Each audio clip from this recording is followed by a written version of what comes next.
ఏం తినకుండా, ఇడ్లీ దోశలు తినకుండా ఈ సద్దన్నం తినండి. నేను చెప్పే టెక్నిక్లో మీరు చేసుకోండి.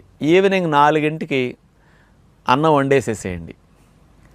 అన్నంలో పాలు పోసేసేయండి, ఒక 1/2 లీటరు. కాస్త ఎక్కువ పెరిగేసి తోడు పెట్టేసేయండి. ఆ ఉదయానికి 8కి పెరుగన్నం తోడుకుని బాగా లైట్గా పులుసు ఉంటుంది ఈవినింగ్ అయ్యేసరికి. అంటే ఈవినింగ్ తోడు పెట్టినందువల్ల గ్యాప్ ఎక్కువ ఉంది కదా, పులుస్తుంది. ఈ పుల్ల పెరుగన్నం సద్దన్నంలోనే అందులో కాస్త మీరు ఇంత జీలకర్ర, కాస్త ఇంత ఉల్లిపాయ ముక్కలు, ఒక పచ్చిమిరపకాయ 2 చిన్న ముక్కలు కోసి అట్లాంటి కొంచెం కలుపుకొని సద్దన్నంలాగా అట్లా తినేసేసేయండి.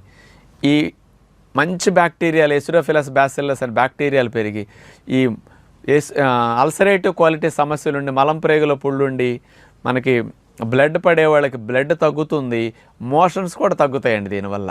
ఎందుకంటే ఈ వైట్ రైస్లో